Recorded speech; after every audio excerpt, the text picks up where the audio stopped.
மாலை நேரத்தில் தெரிவித்துக்கொண்டு, தேவனுடைய பெரிதான கிருபையினாலே ஒரு நாளை விசேஷமாக நம் வாழ்நாட்களில் சேர்த்து கொடுத்து காலை முதல் நம்முடைய இம்மட்டும் காத்து வழிநடத்தி இந்த ஒரு சாயங்கால வேளையிலும் கூட அவருடைய வேதத்தின் மகத்துவங்களை நாம் அறிந்து கொள்ளும்படி நம்மை கூட்டி சேர்த்திருக்கிறார்.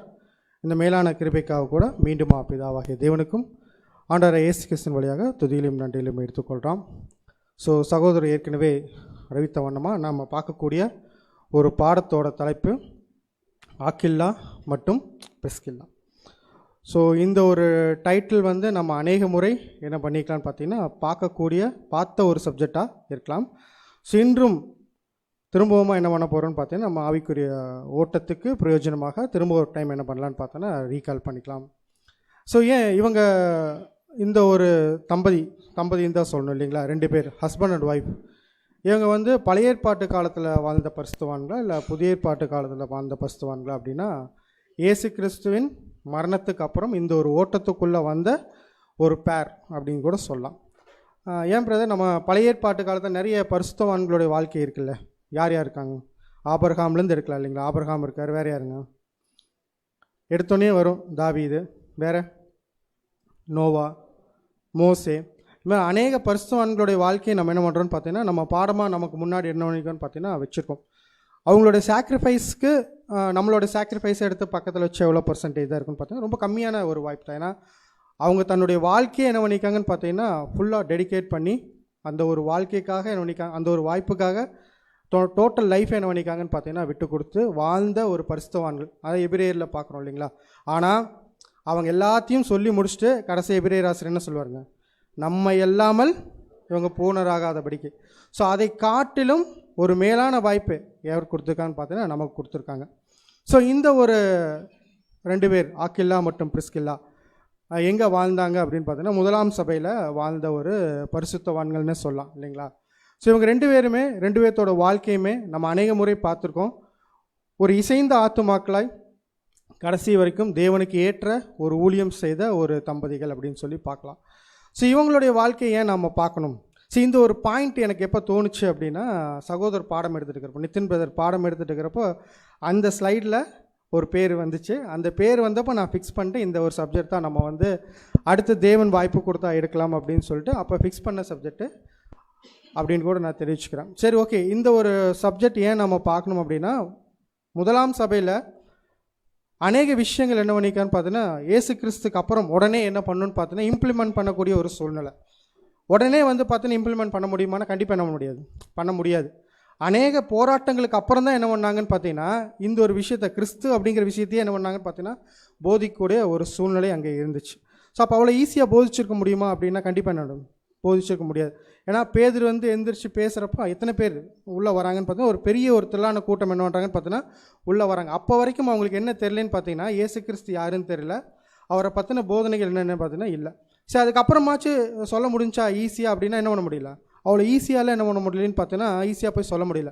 இந்த சைடு பரிசேயர் என்ன பண்ணிட்டுக்கிறாங்க பார்த்தீங்கன்னா ஒரு தடை விதிச்சுட்டுக்கிறாங்க, இவங்களை என்ன பண்ணக்கூடாது, போய் பண்ணக்கூடாது. பாருங்க, பேதுரு கூட ஒரு டைம் கூப்பிட்டு என்ன பண்ணுவாங்கன்னு பார்த்தீங்கன்னா பிடிச்சி அடின்னு அடிச்சுட்டு என்ன சொல்லுவாங்க, இனிமேல் நீங்கள் என்ன பண்ணக்கூடாது, போய் சத்தியத்தை இந்த ஒரு நாமத்தை குறித்து பிரசங்கிக்கக்கூடாது அப்படிம்பாங்க. அவங்க என்ன நிறுத்தினாங்களா? இல்லவே இல்லை. தொடர்ந்து என்ன பண்ணாங்கன்னு பார்த்தீங்கன்னா அந்த ஒரு விஷயத்தை சந்தோஷமாக எடுத்துகிட்டு தொடர்ந்து என்ன பண்ணுவாங்கன்னு பார்த்தீங்கன்னா அந்த ஊழியத்தை செய்ய போனாங்க. அப்படி ஒரு எப்படி சொல்லணும்னா ஒரு போராட்டமான ஒரு வாழ்க்கைக்கு மத்தியில் யாரும் வாழ்ந்திருக்காங்கன்னு பார்த்தீங்கன்னா இந்த ஒரு தம்பதிகளும் வாழ்ந்திருக்காங்க. அதுவும் எஸ்பெஷலி சொல்லப்போனால் யார் கூடவே ஊழியம் பண்ணியிருக்காங்கன்னு பார்த்தீங்கன்னா பவுலப்போஸ்தலன் கூட ஊழியம் பண்ணக்கூடிய ஒரு வாய்ப்பு யாருக்கு கிடைச்சிச்சுன்னு பார்த்தீங்கன்னா இந்த ஒரு சகோதரனுக்கும் இந்த ஒரு சகோதரிக்கும் கிடைச்சிது. அவங்களுடைய வாழ்க்கையை தான் என்ன பண்ண போகிறோன்னு பார்த்தா இன்றைக்கி நம்ம பாடமாக நம்ம பார்க்க போகிறோம். இவங்களுடைய வாழ்க்கை எங்கே ஒரு ஸ்டார்ட் பாயிண்ட் அப்படின்னு பார்த்தீங்கன்னா நம்ம சொன்னோம் ஆதிகால சபை. ஆதிகால சபையில் அநேக விஷயங்கள் என்ன பண்ணாங்கன்னு பார்த்தீங்கன்னா உள்ளே வந்துச்சு. ஃபஸ்ட்டு இயேசு கிறிஸ்து குறித்தான போதனைகள் என்ன பண்ணாங்கன்னு உள்ளே வருது. பவுலப்போஸ்தலன் அந்த பிரசங்கத்துக்கு அப்புறம் என்ன பண்ணுறாங்கன்னு பார்த்தா நிறைய பேர் என்ன பண்ணுறாங்க இந்த ஒரு சத்தியத்துக்குள்ளே வராங்க. அவங்க எல்லாரும் உள்ளே வந்ததுக்கப்புறம் அவங்களுக்கு என்ன இருந்துச்சுன்னா இதை தொடர்ந்து அவங்களால என்ன பண்ண முடியுதுன்னா போராட்டத்தோடு தான் என்ன பண்ணான்னு பார்த்தீங்கன்னா பிரசங்கிக்கக்கூடிய ஒரு சூழ்நிலை. இப்போ தான் என்ன டிசைட் பண்ணுறாங்க அப்படின்னா ஒரு விஷயத்தை டிசைட் பண்ணுறாங்க. படிக்கலாம் பாருங்க, அப்போஸ்தலர் 4ஆம் அதிகாரம் 32ஆம் வசனம். அப்போஸ்தலர்கள் 4ஆம் அதிகாரம் 32ஆம் வசனம். விசுவாசிகளாகிய திரளான கூட்டத்தார் ஒரே இருதயமும் ஒரே மனமும் உள்ளவர்களாய் இருந்தார்கள். ஒருவனாயிலும் தனக்குள்ளவைகளில் ஒன்றையும் தன்னுடையதென்று சொல்லவில்லை, சகலமும் அவர்களுக்கு பொதுவாய் இருந்தது. ஸோ ஃபர்ஸ்ட் பாயிண்ட் என்ன டிசைட் பண்ணுறாங்கன்னா, நம்ம இந்த ஊழியத்தை தொடர்ந்து பண்ணணும்னா நமக்குள்ள என்ன வேணும்? ஒரு ஒன்னஸ் வேணும். நமக்குள்ள இந்த ஒன்னஸ் இருந்தால் தான் என்ன பண்ண முடியும்னா தொடர்ந்து இந்த ஊழியத்தை பண்ண முடியும். ஃபஸ்ட்டு இந்த ஒன்னஸ் எப்படி கொண்டு வரலாம்னு பார்த்தீங்கன்னா, நம்முடைய ப்ராப்பர்ட்டியில் கொண்டு வந்துடலாம். நமக்குள்ள எல்லா விஷயத்தையும் என்ன பண்ணிடலாம்னா, எல்லாத்துக்கும் என்ன பண்ணிடலாம், காமன் பண்ணிவிட்டு எல்லாரும் ஒரே இடத்துல இருந்து என்ன பண்ணலான்னு பார்த்தீங்கன்னா, இந்த ஒரு சத்தியத்தை என்ன பண்ணலான்னு பார்த்தீங்கன்னா போதிக்கலாம் அப்படிங்கிற ஒரு மைண்டுக்குள்ளே வராங்க. ஏன் இந்த ஒன்னஸ்குள்ளே வரணும் அப்படின்னா, அவங்க ஈஸியாக என்ன பண்ண முடியாதுன்னு பார்த்தீங்கன்னா சத்தியத்தை போய் சொல்ல முடியாது. அநேக விஷயங்கள் என்ன பண்ணிக்குன்னு பார்த்தீங்கன்னா அவங்களுக்கு தடையாக வந்திருக்கு. நம்ம பார்த்துருக்கோம், பவுலாகிய சவுல் என்ன பண்ணிக்கன்னு பார்த்தீங்கன்னா, இந்த மார்க்கத்தாரை சார்ந்த யாராச்சும் ஒருத்தர் உயிரோடு கிடைச்சாங்கன்னு என்ன பண்ணணும், கொல்லணும் அப்படிங்கிற ஒரு இன்டென்ஷனில் அநேக பேர்த்து என்ன பண்ணிக்கான்னு பார்த்தீங்கன்னா சிறை சேதம் பண்ணிக்கிறாரு, பிடிச்சி ஜெயிலில் போட்டிருக்காரு. அப்போ அவ்வளவு பிரச்சனைகளுக்கு நடுவில் தான் யார் ஒரு வாழ்க்கையை நடத்திட்டு இருக்கிறாங்கன்னு பார்த்தீங்கன்னா, அந்த ஒரு முதலாம் கால சபையில் என்ன பண்ண வாழ்க்கையை நடத்திட்டு இருக்கிறாங்க. ஸோ அவங்கெல்லாம் ஒரு சாக்ரிஃபைஸ் பண்ணி தொடர்ந்து அந்த சத்தியத்தை நின்னங்காட்டி தான் இன்றைக்கி என்ன பண்ணிக்குன்னு பார்த்தீங்கன்னா அந்த சத்தியம் நமக்கு தொடர்ந்து வந்திருக்கு அப்படின்னு கூட பார்க்கலாம். ஸோ இந்த ஒரு காலம் போயிட்டு இருக்கிறப்ப தான் வந்து பார்த்திங்கன்னா ஒரு அருமையான ஒரு சகோதரன் ஒரு சகோதரி என்ன பண்ணுறாங்கன்னு பார்த்தீங்கன்னா இந்த ஒரு சத்தியத்துக்குள்ளே வராங்க. கிட்டத்தட்ட வந்து பார்த்திங்கன்னா இந்த முதலாம் கால சபையில் ஆல்மோஸ்ட் என்ன சொல்லலான்னு பார்த்தீங்கன்னா பவுல் அப்போஸ்தலனுடைய 2ஆம் பிரயாணத்தில் தான் வந்து பார்த்திங்கன்னா யார் உள்ளே வருவாங்க அப்படின்னா ஆக்கில்லா மற்றும் பிரிஸ்கில்லா வந்து பார்த்திங்கன்னா வராங்க. ஸோ இவங்களுடைய என்ன கோத்திரம் அப்படின்னு பார்த்தீங்கன்னா, இவர் ஆக்கில்லா வந்து பார்த்திங்கன்னா யூத அதாவது இஸ்ரேல் ஜனத்தை சேர்ந்தவர். இந்த சைடு அவங்க யாருன்னு பார்த்தீங்கன்னா பிரிஸ்கில்லா ரோம ஸ்திரீ அப்படின்னு சொல்லி பார்க்குறோம். ஸோ ஆக்கில்லாவோட சொந்த ஊர் எது அப்படின்னு பார்த்தீங்கன்னா பொந்து அப்படின்னு சொல்லிட்டு, பிரிஸ்கில்லாவோடது வந்து பார்த்திங்கன்னா ரோம். அதை கூட நம்ம மேப்பில் பார்த்துடலாம். ஸோ இந்த ஆக்கில்லாவோட சொந்த ஊர் எதுன்னு பார்த்தீங்கன்னா இந்த பொந்து அப்படிங்கிற இந்த ஒரு பட்டணம். அதே மாதிரி இவர் பிரிஸ்கில்லாவோடதுன்னு பார்த்தீங்கன்னா ரோம். ஸோ இவங்க என்ன ஒரு ஒர்க்கு பண்ணிட்டு இருந்தாங்க அப்படின்னா, ஒரு கூடார தொழில் பண்ணக்கூடிய ஒரு தம்பதிகள் தான். ஸோ இவங்க வச்சு தான் அடுத்து என்னன்னு பார்த்தீங்கன்னா எப்படி இந்த சத்தியம் அவங்களுக்கு கிடச்சிது, அதுக்கப்புறம் இவங்க எப்படி ஒரு வாழ்க்கை அந்த ஒரு சத்தியத்துக்காக வாழ்ந்தாங்க, அதே மாதிரி இவங்க சத்தியத்தை யாருக்கு சொல்லி கொடுத்தாங்க, யாருக்காக நின்னாங்க, எல்லா விஷயத்தையும் என்ன பண்ணோம்னா பார்க்க போகிறோம். ஸோ இவங்களை குறித்து அநேக வசனங்கள் என்ன இல்லைன்னு பார்த்தீங்கன்னா ரெஃபரன்ஸ் இல்லை. பவுல் அப்போஸ்தலன் கடைசியாக அந்த நிருபத்தை முடிக்கிறப்போ அவங்களுக்கு வாழ்த்துதல் சொல்லுங்கள் அப்படின்னு மட்டும் சொல்லுவார். ஸோ இவங்களுக்கு எப்படி ஒரு சத்தியம் கிடைக்கப்பட்டுச்சு அப்படிங்கிறத இப்போ நீங்கள் சொன்னீங்கன்னா எனக்கு, ஏன்னா இந்த பாடம் இது புதுசு அல்ல, கண்டிப்பாக உங்களுக்கு ஏற்கனவே தெரிஞ்சிருக்கும். ஏதோ ஒரு ஐடியா இருக்குங்களா இவங்களுக்கு எப்படி பாடம் இந்த ஒரு சத்தியம் வந்திருக்கும்? அப்போஸ்தலனாகிய ஓகே ஓகே வேறு ஏதாச்சும் ஐடியா இருக்குங்களா? ஆனால் இவங்க ஊர் ஒரு க்ளூ தட்டுங்களா? இவங்க ஊரில் வந்து பார்த்தீங்கன்னா ஓகே கொருந்து பட்டணம். ஒரு விஷயம் ஆக்கில்லாக்கு வந்திருக்கு. ஓகே, பிரிஸ்கில்லாக்கு அவங்க எந்த பட்டணத்தை சேர்ந்தவங்க? பொந்து அப்படிங்கிற ஒரு ஊரை சேர்ந்தவங்க. அந்த ஒரு விஷயத்தை எப்போ அவங்க கற்றுக்கிறதுக்கு வாய்ப்பு இருக்குது அப்படின்னா படிக்கலாம். அப்போஸ்தலர் 2ஆம் அதிகாரம் 9ஆம் வசனம். ஒரு நிமிஷம். இந்த விஷயம் எப்போ நடக்குது அப்படின்னா, பேதுரு எந்திரிச்சு என்ன பண்ணுறாரு, பிரசங்கம் பண்ணுவார். பிரசங்கம் பண்ணுறப்ப அங்கே எத்தனை ஊரில் சேர்ந்தவங்க இருப்பாங்கன்னு பார்த்தீங்கன்னா ஆல்மோஸ்ட் ஒரு 17 ஊரை சேர்ந்தவங்க என்ன பண்ணாங்க பார்த்தீங்கன்னா சத்தியத்தை கேட்டு ஞானஸ்தானத்துக்குள்ளே வராங்க. அந்த வரவங்களில் எந்த ஊரை சேர்ந்தவங்களும் இருக்காங்கன்னு பாருங்கள். இந்தியா பொந்து தேசத்தை சேர்ந்தவங்களும் இருக்காங்க. வசனம் படிக்கலாம். அப்போஸ்தலர்கள் 2ஆம் அதிகாரம் 9ஆம் வசனம். பார்த்தரும் மேதரும் எலாமீத்தரும் மெசபத்தோமியா யூதேயா கப்பத்தோக்கியா பொந்து ஆசியா பிரிகியா. பார்த்தீங்கன்னா இந்த ஒரு சபை இங்கே எங்கேயும் இருக்குன்னு பாருங்கள். பொந்து தேசத்தை சேர்ந்தவங்களும் என்ன பண்ணுறாங்கன்னு பார்த்தீங்கன்னா இந்த ஒரு சத்தியத்தை கேட்டுட்டு என்ன பண்ணிக்காங்கன்னு பார்த்தீங்கன்னா போயிருக்காங்க. அப்போ இதுலேயும் கூட யார் பேப்டிசம் எடுத்து போயிருக்காங்கன்னா ஒரு சில சகோதர சகோதரிகள் பேப்டிசம் எடுத்து போயிருந்தாங்கன்னா இந்த ஒரு சத்தியம் கூட இப்போ பிரிஸ்கில்லா அவங்களுக்கு எந்த ஒரு வழியில் போயிருக்கலான்னு பார்த்தீங்கன்னா இங்கிருந்து போன சகோதரர்கள் என்ன பண்ணிக்கலான்னு பார்த்தீங்கன்னா சத்தியத்தை சொல்லக்கூடிய ஒரு வாய்ப்பு இருக்குது. இதை குறித்து சகோதரன் நம்ம அடுத்த ஒரு அப்போஸ்தலன் பேதுரு அவர் கூட எழுதுகிறார் பாருங்க. 1 பேதுரு 1ஆம் அதிகாரம் 1 முதல் 2 வசனங்கள். 1 பேதுரு 1ஆம் அதிகாரம் 1-2 வசனங்கள். இயேசு கிறிஸ்துவின் அப்போஸ்தலனாகிய பேதுரு பொந்து கலாத்தியா கப்பத்தோக்கியா ஆசியா பித்தினியா தேசங்களிலே சிதறி இருக்கிறவர்களில் பிதாவாகிய தேவனுடைய முன் அறிவின்படியே ஆவியின் பரிசுத்தமாக்குதலினாலே கீழ்ப்படிதலுக்கும் இயேசு கிறிஸ்துவனுடைய இரத்தம் தெளிக்கப்படுதலுக்கும் தெரிந்து கொள்ளப்பட்ட பரதேசிகளுக்கு எழுதுகிறதாவது, ம். கிருபையும் சமாதானமும் உங்களுக்கு பெருக கடவுது. அப்போ இங்கேயும் இவர் என்ன நோட் பண்ணுறான்னு பார்த்தீங்கன்னா ஒரு தேசத்தை குறித்து சொல்கிறாரு. எதுன்னு பார்த்தீங்கன்னா பொந்து. ஸோ அப்போ இங்கே பேதுரு அட்ரஸ் பண்ணுறப்ப கூட எங்கே இருக்கிற சகோதரருக்குன்னு சொல்கிறான்னு பார்த்தீங்கன்னா பொந்து தேசத்தில் இருக்கிற சகோதரருக்கு அப்படி. அப்போ இந்த ஒரு வழியாக தான் அவங்களுக்கு என்ன பண்ணிக்குன்னு பார்த்தீங்கன்னா ட்ரூத் போயிருக்கும் அப்படிங்கிற கூடிய ஒரு விஷயத்தை கூட நம்ம பார்க்கலாம். ஸோ இந்த ட்ரூத் எல்லாம் போயிடுச்சு, அவங்களும் ட்ரூத்துக்குள்ளே வந்துட்டாங்க. இப்போ அவங்க எங்கே வாழ்ந்துட்டு இருக்கிறாங்கன்னு பார்த்தீங்கன்னா ரோம் தேசத்தில் என்ன பண்ணியிருக்காங்கன்னு பார்த்தீங்கன்னா வாழ்ந்துட்டு இருக்கிறாங்க. இப்போ அங்கே ஒரு பிரச்சனை என்ன ஆகுதுன்னு பார்த்தீங்கன்னா ஸ்டார்ட் ஆகி அவங்க அங்கேருந்து வெளியே வரக்கூடிய ஒரு சூழல் நடக்குது. ஏன் வெளியே வராங்க அப்படிங்கிறது கூட நம்ம படிச்சிடலாம். அப்போஸ்தலர் 18 அப்போஸ்தலர் 18 யூதர் எல்லாரும் ரோமாபுரியை விட்டு போகும்படி கிலவுதியராயன் கட்டளையிட்டபடினாலே இத்தாலியாவிலிருந்து புதிதாய் வந்திருந்த பொந்து தேசத்தானாகிய ஆக்கிலா என்னும் நாமமுள்ள ஒரு யூதனையும் அவன் மனைவியாகிய பிரிஸ்கில்லாளையும் அங்கே கண்டு அவர்களிடத்திற்கு போனான். அப்போஸ்தலர்கள் நடவடிக்கை எழுதுகிறப்ப என்ன சொல்கிறான்னு பார்த்தீங்கன்னா யூதர் எல்லாரும் எங்கேருந்து வெளியே வர சொல்லிட்டாங்களாம்மா. ரோம் அப்படிங்கிற ஒரு தேசத்துலேருந்து வெளியே வரக்கு அங்கிருந்த ஒரு ராஜா என்ன பண்ணிட்டான்னு பார்த்தீங்கன்னா கட்டளை கொடுத்துட்டார். கட்டளை கொடுத்து நீங்கள் என்ன பண்ணக்கூடாதுன்னா இனிமேல் இந்த ஒரு தேசத்தில் இருக்கக்கூடாது, யாரெல்லாம் யூத மார்க்கத்தை சார்ந்தவங்களோ எல்லாரும் என்ன பண்ணுங்க இந்த தேசத்தை விட்டு வெளியே போங்க அப்படிங்கிற ஒரு கட்டளை கொடுத்தோன்னே இப்போ தான் என்ன பண்ணுறாங்கன்னு பார்த்தீங்கன்னா அங்கிருந்து வெளியே வரக்கூடிய ஒரு சூழ்நிலை யாருக்கு ஏற்படுதுன்னு பார்த்தீங்கன்னா ஆக்கில்லா மற்றும் பிரிஸ்கில்லாக்கு ஏற்படுது. அவங்க எங்கே வந்தாங்க அப்படிங்கிறது தான் வந்து பார்த்தீங்கன்னா இங்கே இருக்குது. இப்போ ரோம்லேருந்து எங்கே வராங்கன்னு பார்த்தீங்கன்னா நான் மேப் மாற்றி போட்டிருக்கேண்ணா, கரெக்டாக தான் போட்டிருக்கு இல்லையா? இப்போ அவங்க எங்கேருந்து எங்கே வராங்கன்னு பார்த்தீங்கன்னா ரோம்லேருந்து கொரிந்து பட்டணத்துக்கு என்ன பண்ணுறாங்கன்னு பார்த்தீங்கன்னா வராங்க. ஸோ இவ்வளோ தூரம் ட்ராவல் பண்ணி என்ன பண்ணுறாங்கன்னு பார்த்தீங்கன்னா வராங்க. இப்போ கொரிந்து தேசத்துக்கு வந்து என்ன பண்ணுறாங்கன்னு பார்த்தீங்கன்னா செட்டில் ஆகிறப்ப தான் யார் உள்ளே வராங்க அப்படின்னு வந்து பார்த்தீங்கன்னா அப்போஸ்தலனாகிய பவுல் எங்கே வராருன்னு பார்த்தீங்கன்னா கொரிந்து பட்டணத்துக்கு என்ன பண்ணுறாரு பார்த்தீங்கன்னா அவரும் ஊழிய பிரயாணத்து நிமித்தமாக வராரு. அதுக்கு முன்னாடி பவுல் அப்போஸ்தலன் எங்கெங்கே பிரயாணம் போனார் அப்படிங்கிறது ஒரு சின்ன ரீகால் பண்ணிட்டு அந்த விஷயத்தை பார்க்கலாம். ஸோ 4 பிரயாணம் இங்கே போட்டிருக்கேன், 5வது ஒரு பிரயாணமும் இருக்குது. ஸோ ஃபஸ்ட்டு பிரயாணம் நமக்கு ஈஸியாக சொல்லிடுவீங்கன்னு நினைக்கிறேன். எங்கேருந்து போனார், யார் கூட போனார்? இது 3வது டைமாக அந்த பாடத்தை நம்ம பார்க்குறோன்னு நினைக்கிறேன், இதே இடத்துல திங்கக்கிழமையிலேயே. ஃபஸ்ட்டு பிரயாணம் யார் கூட போனார்னு பார்த்தீங்கன்னா பர்னபா அவர் கூட வந்து பார்த்தீங்கன்னா போகிறாரு. அது எங்கே இருக்குது அப்படின்னு பார்த்தீங்கன்னா சாப்டர் கூட போட்டிருக்கு, 18 மாற்றி போட்டிருக்குன்னா கீழே ஃபஸ்ட்டு இங்கே இருக்குது 13 to 13 to 14 சாப்டரில் இருக்குது. அதுக்கப்புறம் வந்து பார்த்தீங்கன்னா செகண்ட் பிரயாணம் எப்படி போவாருன்னு பார்த்தீங்கன்னா பர்னபாக்கும் அவருக்கும் என்னன்னு பார்த்தீங்கன்னா ஒரு சின்ன கான்ஃப்ளிக்ட் வரும். இப்போ பர்னபா யாரை கூப்பிட்டு போயிடுவார், மார்க்கு கூப்பிட்டு போயிடுவார்.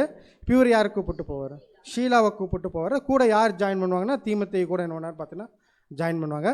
தேர்ட் ஜானி எங்கே போகிறாருன்னு பார்த்தீங்கன்னா தேர்ட் ஜானி யார் கூட போவார்னு பார்த்தீங்கன்னா லூக்கா, அப்புறம் நிறைய சகோதரர் கூட போவார். 4வது ஜானி நம்ம 4 பாடம் என்ன பண்ணுறோன்னு பார்த்தீங்கன்னா இங்கேயே பார்த்துட்டோம்.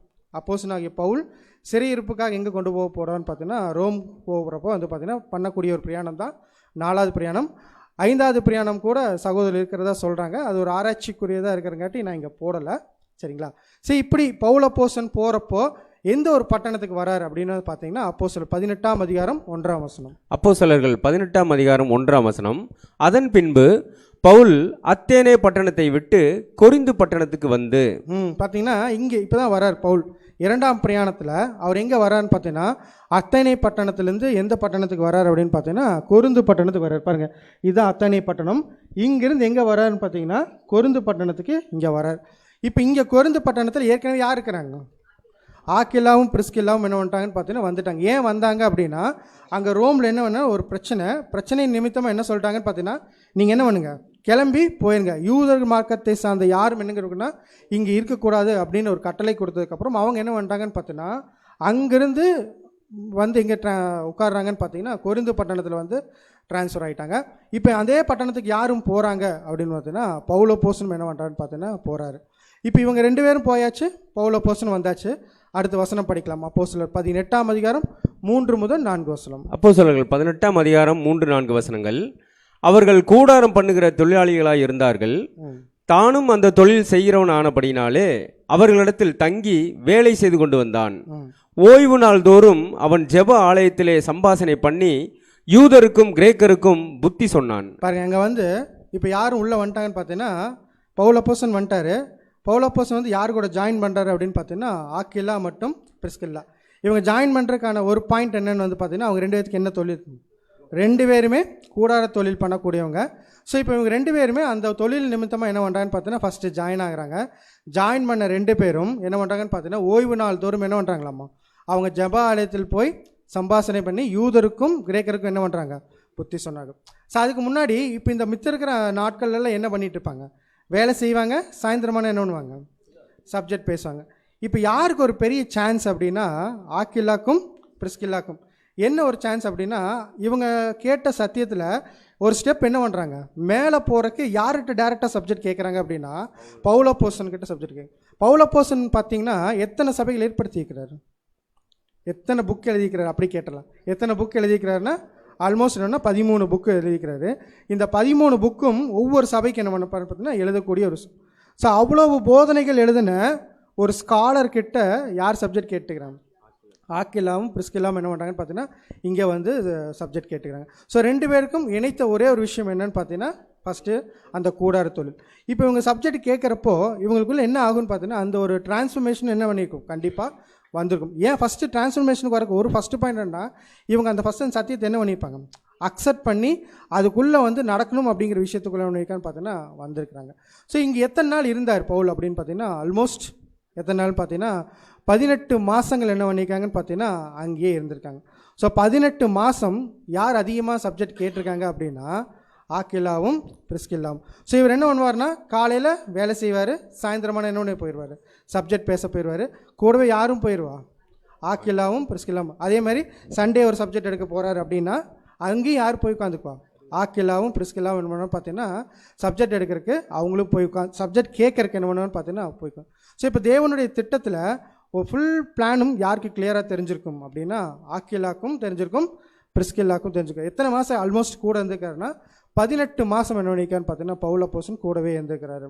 ஸோ இப்போ பவுலப்போஸ்தலன் அங்கிருந்து என்ன பண்ணுறாருன்னு பார்த்தீங்கன்னா அடுத்த ஒரு ட்ராவல் பிளான் பண்ணுறாரு. வசனம் படிக்கலாம். அப்போஸ்தலர் 18ஆம் அதிகாரம் 18 முதல் 19 வசனம். அப்போஸ்தலர்கள் 18ஆம் அதிகாரம் 18-19 வசனங்கள்.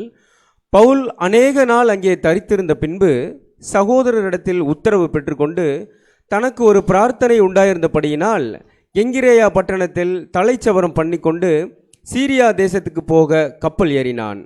பிரிஸ்கில்லாலும் ஆக்கில்லாவும் அவனுடைய கூட போனார்கள். அவன் எபேசு பட்டணத்துக்கு வந்தபோது அங்கே அவர்களை விட்டு நீங்கி ஜெப ஆலயத்தில் பிரவேசித்து யூதருடனே சம்பாஷணை பண்ணினான். பார்த்தீங்கன்னா இப்போ இங்கே கொரிந்து பட்டணத்துலேருந்து யார் போகிறாங்க அப்படின்னா பவுல் பிளான் பண்ணுறார். நான் எங்கே போகிறேன் அப்படின்னா எபேசு அப்படிங்கிற பட்டணத்துக்கு போகிறேங்கிறேன். இப்போ யாரும் கூட ரெடி ஆகிட்டாங்க, ஆக்கில்லாவும் பிரிஸ்கில்லாவும். இப்போ இவங்க எங்கேருந்து வந்தாங்க அப்படின்னு பார்த்தீங்கன்னா ரோம் பட்டணத்துலேருந்து ஒரு பிழைப்பை தேடி கொரிந்துக்கு வந்திருக்கிறாங்க. இப்போ கொரிந்துக்கு வந்து எத்தனை வருஷம் ஆச்சுன்னு பார்த்தீங்கன்னா 1.5 வருஷம் ஆச்சு. 1.5 வருஷம் அவங்க என்ன பண்ணியிருக்காங்கன்னு பார்த்தீங்கன்னா தன்னுடைய வேலைகள் எல்லாத்தையும் செஞ்சு அந்த ஊரில் என்ன பண்ணியிருப்பாங்கன்னு பார்த்தீங்கன்னா ஒரு பிஸ்னஸ் என்ன பண்ணியிருப்பாங்க, கண்டிப்பாக டெவலப் பண்ணியிருப்பாங்க. இப்போ பிஸ்னஸ் டெவலப் பண்ணியாச்சு, அந்த ஊர் எல்லாமே பழகியாச்சு. இப்போது யார் கூட வெளியே போகிறாங்க, பவுலப்போஸ்தலன் கூட வெளியே போகிறாங்க. இப்போ உங்கள் மைண்டில் என்னென்ன விஷயமெல்லாம் ஓடிடும், 18 மாதம் வேலை செஞ்சாச்சு, ஒரு முதலீடு போட்டிருக்கோம், எல்லா பிஸ்னஸ் டெவலப் பண்ணிக்கோம். இப்போ இதெல்லாத்தையும் விட்டுட்டு அடுத்து எங்கே போகணும், பவுலப்போஸ்தலன் கூட போகணும். அப்போ அவங்க மைண்டுக்குள்ளே என்னென்ன விஷயம் ஓடிக்கும். ஒருத்தர் சொல்லியிருப்பார் நம்ம போகலாமா வேண்டாமா. ஆக்கில்லா சொல்கிறாங்கன்னு வச்சுங்களேன், ஆக்கில்லா கேட்குறாங்க நம்ம போகலாமா வேணாமா. பிரிஸ்கில்லா என்ன சொல்லியிருப்பாங்க, கண்டிப்பாக சொல்லுங்கள். பாருங்கள் ஃபஸ்ட்டு யார் பேர் வந்திருக்கு, பிரிஸ்கில்லா. பிரிஸ்கில்லாங்கிறது ஆனா பெண்ணா, பெண். இந்த பிரிஸ்கில்லா அப்படிங்கிற பேரை ஃபஸ்ட்டில் வந்ததுக்கு மூத்த சகோதரர் என்ன கோட் பண்ணிக்கான்னு பார்த்தீங்கன்னா இந்த ஒரு சகோதரனை காட்டிலும் என்ன பண்ணிக்கான்னு பார்த்தீங்கன்னா ரொம்ப ஆக்டிவாக ஒர்க் பண்ணிக்கிறாங்க. அதனால தான் வந்து பார்த்தீங்கன்னா பவுலப்போஸ்தலன் எழுதுகிறப்போ ஃபஸ்ட்டு அவங்க பேரை நோட் பண்ணி. ஏன்னா நம்ம முதல் சப்ஜெக்ட்லேயே பார்த்தோம் பர்னபா பவுல் அப்படிங்கிறப்போ அநேக இடங்களில் பர்னபாவோட பேர் தான் ஃபஸ்ட்டு வந்துட்டு இருக்கும். அப்படியே கொஞ்சமாக ட்ரான்ஸ்ஃபர் ஆகும், பவுலோட பேர் என்ன ஆகும் ஃபஸ்ட்டில் வர ஆரம்பிக்கும். அதே மாதிரி தான் இங்கே பிரிஸ்கில்லா என்ன சொல்கிறான்னு பார்த்தீங்கன்னா மோர் ஆக்டிவாக யார் ஒர்க் பண்ணிக்கிறாங்கன்னா பிரிஸ்கில்லா. சகோதரனும் சாதாரணப்பட்ட ஆள் இல்லை. ஒரு சில இடங்களில் யார் பேர் முன்னால் வருந்துறீங்களா, ஆக்கில்லாவோட பேரும் முன்னால் வரும். அப்போ 2 பேரும் ஒருத்தருக்கு ஒருத்தர் யார் எப்படிப்பட்டவங்கன்னா சளைத்தவங்க இல்லை. இந்த ஒரு சத்தியத்துக்காக தொடர்ந்து என்ன பண்ணிக்காங்கன்னு பார்த்தீங்கன்னா ஓடிக்காங்க. பின்னால் நம்ம படிக்கிறப்ப தான் அவங்க எப்படி அவங்களோட டெடிகேஷனை காமிச்சாங்க அப்படிங்கிறது கூட நமக்கு புரியும். ஸோ இப்போது அவங்க பிளான் பண்ணிட்டாங்க யார் கூட போகிறக்கு, பவுலப்போஸ்தலன் கூட போகிறக்கு. எப்படி பிரயாணமாக போகிறாங்க, வசனம் கல்யாணம் சொல்லிடுச்சு. எப்படி போகிறாங்க, கப்பல் ஏறி தான் போக போகிறாங்க. ஸோ கப்பல் ஏறி போகணும் அப்படின்னா இன்றைக்கி இருக்கிற மாதிரி ஒரு பஸ் புக் பண்ணோமா, ஏறினோமா அந்த ஊருக்கு போயிட முடியுமா? கண்டிப்பாக முடியாது. ஏன்னா நம்ம ஏற்கனவே அந்த ரோம் போகிற பட்டணத்தில் என்ன வேணால் கப்பல் சேதமெல்லாம் படிச்சிருக்கோம் இல்லைங்களா? அப்போ கப்பலில் பிரயாணம் பண்ணுறதுங்கிறது இன்றைக்கி இருக்கிற மாதிரி ரொம்ப ஈஸியான வேலையெல்லாம் கிடையாது. அப்போ எவ்வளோ சிரமத்துக்கு மத்தியில் அவங்களோட டெசிஷன் எடுத்திருப்பாங்க. கப்பலில் போகிறோம், கப்பலில் போய் சேர முடியுமா முடியாதுங்கிறது தெரியாது. நிச்சயம் இல்லாத ஒரு பயணம் தான் எதுன்னு பார்த்தீங்கன்னா கப்பல் பிரயாணம். என்ன வேணால் நடக்கலாம். ஒரு புயல் வந்துச்சுன்னா என்ன ஆகும்? கப்பல் அவ்வளோதான். ஸோ இவ்வளவும் ரிஸ்க்லையும் என்ன ஒரு டிசிஷன் எடுக்கிறாங்கன்னா, நம்ம யார் கூட போகலாம்? பவுல் அப்போஸ்தலன் கூட போய் இந்த ஒரு ஊழியத்தை நம்ம பண்ணலாம் அப்படிங்கிற ஒரு டிசிஷன் கூட இருக்காங்க. பாருங்கள், கொரிந்திலேருந்து ஒரு கப்பல் மார்க்கமாக எங்கே வராங்க அப்படின்னு பார்த்தீங்கன்னா எபேசு அப்படிங்கிற ஒரு பட்டணத்துக்கு வந்திருக்காங்க. ஸோ எபேசு பற்றி நமக்கு எல்லாமே நல்லா தெரியும். இதே இடத்துல ஒரு 4 டைம் அந்த சப்ஜெக்ட் பார்த்தாச்சு. என்ன சப்ஜெக்ட்டுங்க? சப்ஜெக்டோட டைட்டில் கரெக்டாக சொல்லலாம். எபேசு நடந்த கலகம். அது இப்போ பார்க்கல. சகோதரன் சொல்கிறப்போ அந்த பேரை சொன்னார். ஓகே, நித்தின் சப்ஜெக்ட் பேசுகிறப்போ அந்த ஒரு பார்த்து சொன்னால் அந்த எபேசில் நடந்த கலகம் நம்ம முன்னாலேயே என்ன பண்ணுறேன்னு பார்த்தோன்னா லாக்டவுன்லேயே நம்ம பார்த்த ஒரு சப்ஜெக்ட் அப்படின்னு. ஸோ இங்கே இவ்வளோ ரிஸ்க்குக்கு மத்தியிலும் என்ன பண்ணிட்டாங்கன்னு பார்த்தீங்கன்னா, யார் கூட போகலான்னு பிளான் பண்ணிட்டாங்கன்னா, பவுல் அப்போஸ்தலன் கூட போகலான்னு பிளான் பண்ணிட்டு எங்கே வந்துட்டாங்கன்னு பார்த்தீங்கன்னா அந்த எபேசுக்கு வந்துட்டாங்க. அங்கே என்ன நடக்குது அப்படிங்கிறத நம்ம பார்க்கலாம். அப்போஸ்தலர் 18ஆம் அதிகாரம் 21 முதல் 22 வசனம். அப்போஸ்தலர்கள் 18ஆம் அதிகாரம் 21, 22 வசனங்கள். வருகிற பண்டிகையிலே எப்படியாயினும் எருசலேமில் இருக்க வேண்டும், தேவனுக்கு சித்தமானால் திரும்பி உங்களிடத்திற்கு வருவேன் என்று சொல்லி அவர்களிடத்தில் உத்தரவு பெற்றுக்கொண்டு கப்பல் ஏறி எபேசுவை விட்டு புறப்பட்டு செசரியா பட்டணத்துக்கு வந்து எருசலேமுக்கு போய் சபையை சந்தித்து அந்தியோகியாவுக்கு போனான். ஸோ இங்கே வந்து ஃபஸ்ட்டு நம்ம சொன்னோம் இல்லைங்களா, எபேசில் நடந்த கலகம் அப்படிங்கிற விஷயம் இவரோட இந்த பிரயாணத்தில் என்னன்னு பார்த்தீங்கன்னா நடக்கலை. இங்கே வராரு, வந்ததுக்கப்புறம் என்ன பண்ணுறாரு பார்த்தீங்கன்னா, கப்பல் ஏறி எங்கே போயிடுறாருன்னு பார்த்தீங்கன்னா செசரியா பட்டணத்துக்கு போய் எங்கே போகணும்னு நினைக்கிறேன்னா எருசலேமுக்கு போகணும் அப்படிங்கிற விஷயத்துக்கு போயிட்டாரு அப்படின்னு சொல்லி பார்க்கணும். ஆனால் திரும்பவும் பவுல் அப்போஸ்தலன் என்ன பண்ணுறான்னு பார்த்தீங்கன்னா எபேசு பட்டணத்துக்கு வராரு. எப்போ அப்படின்னு வந்து பார்த்தீங்கன்னா செகண்ட் மிஷனரி ஜேர்னி. இந்த செகண்ட் மிஷனரி ஜேர்னியில் இங்கே ஸ்டார்ட் பண்ணுவார். இங்கே ஸ்டார்ட் பண்ணி எங்கே வருவாருன்னு பார்த்தீங்கன்னா எபேசு அப்படிங்கிற பட்டணத்துலேருந்து, இது வந்து ரிட்டன் போகக்கூடிய விஷயம். எபேஸ்லேருந்து செசரியா வந்து எங்கே வேணும்னு பார்த்தீங்கன்னா எருசலேமுக்கு போயிடுவார். தேர்ட் மிஷனரி ஜேர்னியில் தான் வந்து பார்த்தீங்கன்னா எங்கே வருவாருன்னு பார்த்தீங்கன்னா இங்கே வருவார். இங்கே போட்டிருக்கு 18லேருந்து 21 வரைக்கும். இங்கிருந்து எங்கே வருவாருன்னு பார்த்தீங்கன்னா எபேசு அப்படிங்கிற ஒரு பட்டணத்துக்கு வருவார். இதுக்கு இடையில இப்போ யார் அங்கே ஸ்டே பண்ணிட்டாங்க அப்படின்னு பார்த்தீங்கன்னா, யார் ஸ்டே பண்ணிட்டாங்க? ஆக்கில்லாவும் பிரிஸ்கில்லாவும் என்ன பண்ணுறான்னு பார்த்தீங்கன்னா ஸ்டே பண்ணிட்டாங்க. இப்போ பவுல் அப்போஸ்தலன்கிட்ட அநேக சத்தியங்கள் யார் வாங்கியாச்சு? ஆக்கில்லாவும் பிரிஸ்கில்லாவும் வாங்கியாச்சு. வாங்கினவங்க அடுத்து என்ன பண்ணுவாங்க? கண்டிப்பாக இந்த ஒரு விஷயத்தை என்ன பண்ணணும்னு பார்த்தீங்கன்னா அவங்க சொல்லணும் அப்படின்னு நினைப்பாங்க. சொல்கிறதுக்கான வாய்ப்பை எதிர்பார்த்து எங்கே போவாங்கன்னு பார்த்தீங்கன்னா இங்கே தான் போவாங்க. சினகாக், அதாவது ஜப ஆலயங்களுக்கு தான் போய் வெயிட் பண்ணுவாங்க. இப்போ அந்த ஜப ஆலயத்துக்கு போகிறப்போ அங்கே ஒருத்தர் வரார். யார் அப்படின்னா அப்போல்லோ. பாருங்கள், அப்போஸ்தலர் 18ஆம் அதிகாரம் 24 முதல் 25 வசனங்கள். அப்போஸ்தலர்கள் 18ஆம் அதிகாரம் 24, 25 வசனங்கள்.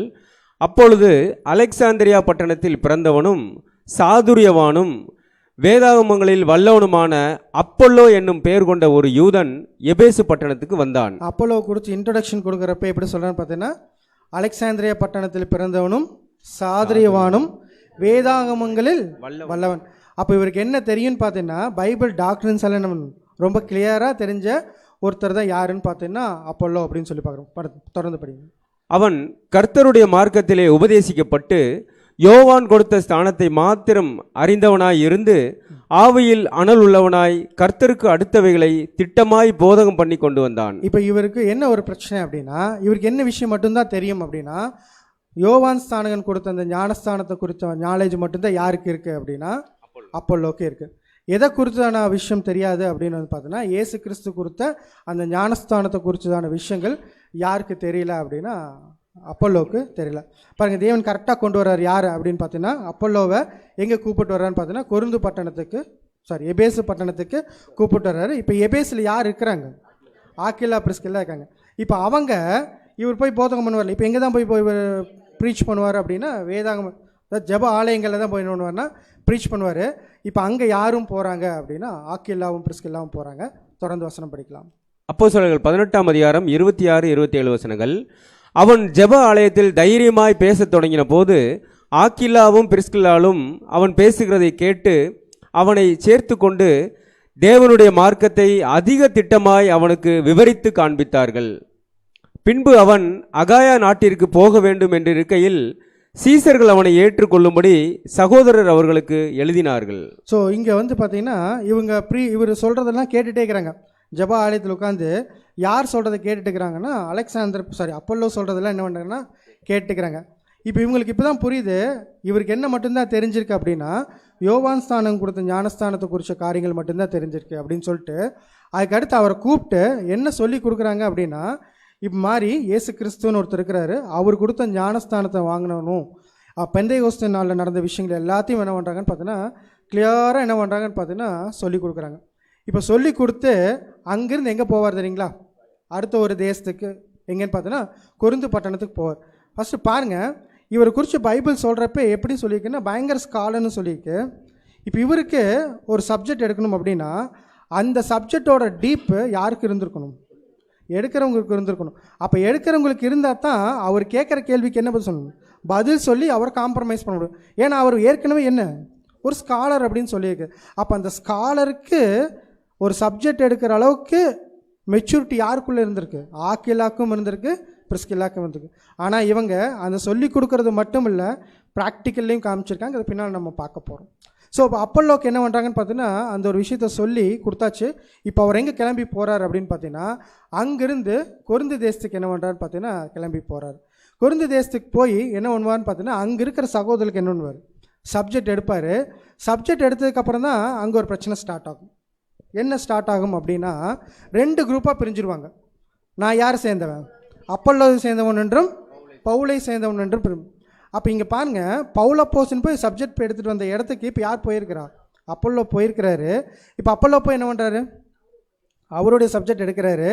இவருடைய சப்ஜெக்டை கேட்டு இவர் மாதிரி என்ன பண்ண முடியாது, போதிக்க முடியாது அப்படிங்கிற அளவுக்கு என்ன பண்ணுறாங்கன்னு பார்த்தோன்னா மக்கள் கவரப்பட்டு இவரை நம்ம ஃபாலோ பண்ணலாம் அப்படிங்கிற அளவுக்கு போயிருக்காங்கன்னா பவுலப்போஸ்தலனுக்கு ஈக்குவலாக யார் போதிச்சிருக்கா? அப்பல்லோ போதிச்சிருக்கிறார். அதனால் பவுலப்போஸ்தலன் பின்னால் ஒரு விஷயங்கள் சொல்வார், நம்ம படிக்கலாம் பின்னால். ஆனால் இப்போ இந்த பவுலப்போஸ்தலனுக்கு ஈக்குவலாக இவர் போதகம் பண்ணுறக்கு ஒரு தூண்டுகோலாக யார் இருந்திருக்காங்க? ஆக்கிலாவும். அவங்க சொன்னோட பாயிண்ட்டோட பேஸில் தான் யார் போதிச்சிருக்கணும்? அப்பல்லோ போதிச்சிருக்கணும்.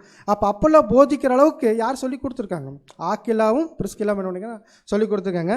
இந்த பிரச்சனைக்கு தான் என்ன சொல்வார்னு பார்த்தீங்கன்னா பவுலப்போஸ்தலன் சொல்வார், சபை அப்படிங்கிற விஷயத்த சொல்லிட்டு என்னன்னா, நான் நட்டேன், அப்போல்லாம் என்ன பண்ணா நீர் பாய்ச்சினா, நாங்கள் 2 பேருமே ஒன்றும் இல்லை, விலை செய்கிறது யாராக தான் இருக்கணும்னா தேவனாக தான் இருக்கும். ஸோ அங்கே நடந்த பிரச்சனைக்கு ஒரு சொல்யூஷன் என்ன பண்ணுவார்னு பார்த்தீங்கன்னா பவுலப்போஸ்தலன் கூப்பிடு. அப்போது பாருங்கள், ஒரு ஸ்காலரை இன்னும் அதிகமாக அவருக்கு நாலேஜை கொடுத்து கொண்டு போகிற அளவுக்கு நாலேஜ் யாருக்குள்ளே இருந்திருக்குன்னா ஆக்கிலாக்கும் பிரிஸ்கில்லாக்கும் இருந்திருக்கு அப்படின்னு சொல்லி பார்க்குறோம். ஸோ இப்போ இவங்க இந்த ப்ராக்டிக்கலாக ஒரு சப்ஜெக்டை சொல்கிறதாகட்டும், சப்ஜெக்ட் சொல்கிறது என்ன ரொம்ப ஈஸி இல்லையா? ஆனால் ப்ராக்டிக்கலாக ஒரு சகோதரனுக்காக என்ன பண்ணணும்னு பார்த்தோன்னா வாழணும் அப்படின்னா ஈஸியாக அப்படின்னா ஈஸி இல்லை. கண்டிப்பாக ஒரு பிரச்சனை வரப்போ அது எப்படி ஹேண்டில் பண்ணணும் அப்படிங்கிற அந்த மைண்ட் செட் என்னென்னு பார்த்தீங்கன்னா ப்ரெசன்ஸ் ஆஃப் மைண்ட் என்னென்னா இருக்கணும். அந்த ப்ரெசன்ஸ் ஆஃப் மைண்ட் யாருக்கு அதிகமாக இருந்திருக்குன்னா ஆக்கிலாக்கும் பிரிஸ்கில்லாக்கும் இருந்திருக்கு. அது எப்படி எங்கே காமிச்சாங்க அப்படிங்கிறத நம்ம அடுத்து நம்ம பார்க்கக்கூடிய ஒரு விஷயம் படிக்கலாம். அப்போஸ்தலர் 19ஆம் அதிகாரம் 23 முதல் 25 வசனங்கள். அப்போஸ்தலர்கள் 19ஆம் அதிகாரம் 23 முதல் 25 வசனங்கள். அக்காலத்திலே இந்த மார்க்கத்தை குறித்து பெரிய கலகம் உண்டாயிற்று.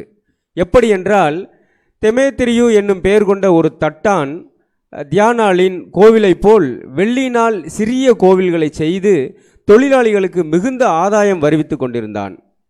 இவர்களையும் இப்படிப்பட்ட தொழில் செய்கிற மற்ற வேலையாட்களையும் அவன் கூடி வரச் செய்து, மனுஷர்களே, இந்த தொழிலினால் நமக்கு நல்ல பிழைப்பு உண்டாயிருக்கிறது என்று அறிவீர்கள். ஓகே, இந்த ஒரு சம்பவம் அதை நம்ம படிச்சுக்கோ இல்லைங்களா? எபேசுவில் நடந்த கலகம் அப்படிங்கிற விஷயம் பவுல் அப்போஸ்தலனுடைய அந்த 3rd ஜானியில் அவர் திரும்ப எபேசுக்கு வர்றார் இல்லைங்களா? அப்போ நடக்கக்கூடிய ஒரு காரியம். இப்போ இங்கே யார் இருக்கிறாங்க அப்படின்னா யாரும் இருக்கிறாங்க, ஆக்கிலாவும் இருக்காங்க, பிரிஸ்கில்லாவும் இருக்காங்க. இப்போ அப்போஸ்தலன் போய் போதிக்கிறாரு. என்ன போதிக்கிறார் அப்படின்னா, அங்கே இருக்கிற ஒரு தியானாளுடைய அந்த கோயிலுக்கு முன்னாடி என்ன பண்ணுவாங்களாமா, அந்த கோயில் மாதிரி சிலை செஞ்சு என்ன பண்ணுவாருமாமா, அங்கே ஒரு சேல் பண்ணிகிட்டு இருந்த ஒருத்தர், அவர் பேர் என்னென்னா திமேத்திரியு. இப்போ இவர் கோயில் சிலை செஞ்சு என்ன பண்ணிட்டாங்கன்னா பயங்கரமாக சேல் பண்ணிட்டுக்கிறாரு. இந்த சேல்ஸ்னால அவருக்கு என்னன்னு பார்த்தீங்கன்னா பயங்கர லாபம். அந்த கோயிலை யார் பேர் வச்சு செய்வாங்கன்னு பார்த்தீங்கன்னா அந்த தியானாள் அப்படிங்கிற ஒரு கடவுள் பேரை வச்சு தான் என்ன பண்ணுவாங்கன்னா அந்த கடவுளோட கோயிலை தான் என்ன பண்ணுவாங்கன்னு பார்த்தீங்கன்னா சிலையாக செஞ்சு அங்கே வித்துட்டு இருந்தாங்க. இப்போ இந்த வித்துட்டு இருக்கிறப்போ இப்போ இங்கே யார் போய் பிரசங்கம் பண்ணுறாங்கன்னா பவுல் போய் பிரசங்கம் பண்ணுறாரு. இப்போ பவுலோட ஸ்டைல் எப்படி இருக்குன்னு பார்த்தீங்கன்னா அங்கே இருக்கிற பிரச்சனையை பார்ப்பார், அங்கே இருக்கிற சூழ்நிலை பார்ப்பார், அங்கே இருக்கிற சூழ்நிலை வச்சு தான் என்ன பண்ணுவார்னு பார்த்தீங்கன்னா பிரசங்கத்தை ஆரம்பிப்பார். இப்போ இவர் என்ன பிரசங்கம் பண்ண ஆரம்பித்தார் அப்படின்னா, நீங்கள் நினைக்கிறீங்கள இந்த கோயிலெல்லாம் வாங்கிட்டு இருக்கிறீங்களே இதெல்லாம் என்ன இல்லை, ஒரு விஷயமே இல்லை. தேவன் என்ன பண்ண மாட்டார், இதுக்குள்ளெல்லாம் இருக்க மாட்டார் அப்படின்னு சொல்லிட்டு பிரசங்கம் பண்ண ஆரம்பிச்சிட்டார். இவர் பிரசங்கத்தை கேட்டு நிறைய பேர் என்ன பண்ணிட்டாங்களாமா, மனம் திரும்பி கரெக்டு இப்படிப்பட்ட விஷயம் இல்லைன்னு தப்பு அப்படின்னு புணர்ந்துக்கிட்டு அந்த சிலையை என்ன பண்ண மாட்டாங்க, வாங்காமல் போயிட்டாங்க. இப்போ இவங்களுக்கு என்ன தோணுதுன்னா, பாருங்கள் நம்ம ஒரு பிஸ்னஸ் பண்ணிகிட்டு இருக்கிறோம், இந்த பிஸ்னஸை வந்து இவர் என்ன பண்ணிட்டுக்கிறாரு, கெடுத்துட்டு இருக்கிறாரு. கெடுக்கிறது மட்டும் இல்லாமல் என்ன பண்ணுறாரு அப்படின்னா, நம்ம சாமியாக நினச்சி கும்பிட்டுக்கிற தியானாவில் என்ன பண்ணிட்டுக்கிறாரு, தப்புன்னு சொல்லிட்டுக்கிறாரு, கல்லுன்னு சொல்லிட்டுக்கிறாரு அப்படின்னு சொல்லிட்டு என்ன பண்ணான்னா, அங்கே இவர் என்ன பண்ணுறாருன்னா ஒரு பிரச்சனையை ஆரம்பித்து எல்லாத்தையும் கூட்டுறாரு. எல்லாத்தையும் கூட்டி பாருங்கள் நம்மளாம் ஒன்றா சேர்ந்து இந்த மனுஷன் என்ன பண்ணக்கூடாது, பேசாத அளவுக்கு தடுக்கலாம் அப்படிங்கிற வசனம் படிக்கலாம் பாருங்கள். அப்போஸ்தலர் 19ஆம் அதிகாரம் 27 முதல் 29ஆம் வசனம். அப்போஸ்தலர் 19ஆம் அதிகாரம் 27 முதல் 29 வசனங்கள்.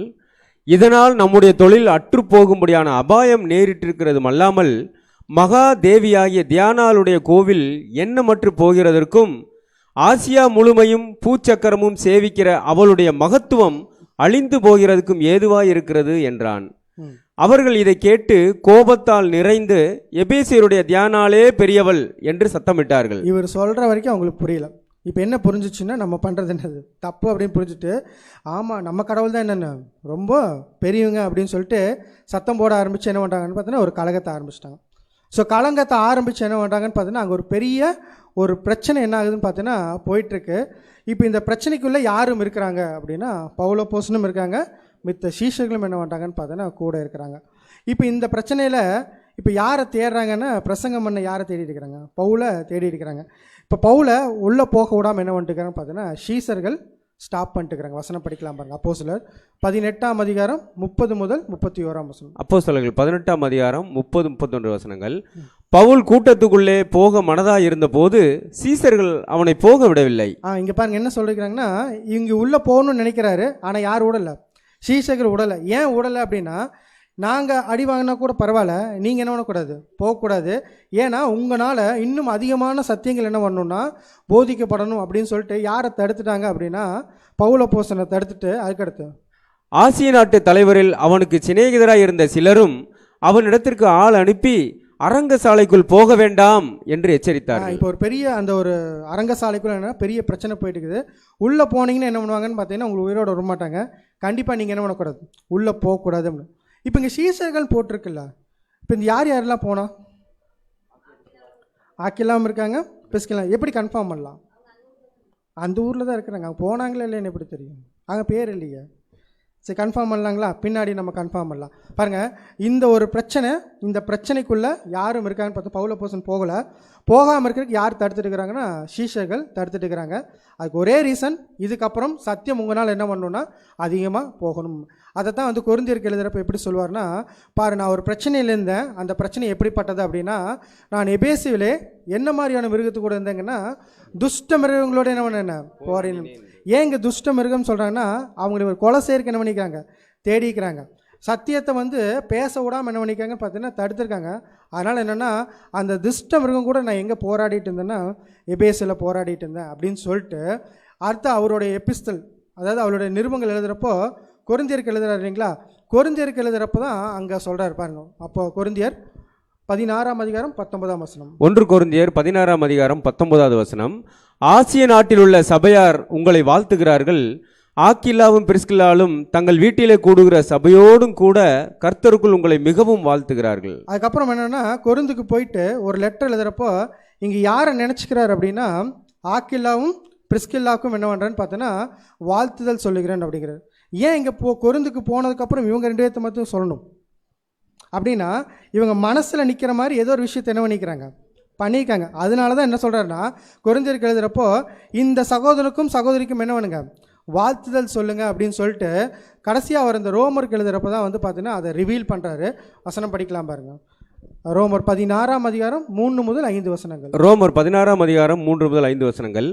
கிறிஸ்து இயேசுக்குள் என் உடன் வேலையாட்களாகிய பிரிஸ்கில்லாளையும் ஆக்கில்லாவையும் வாழ்த்துங்கள்.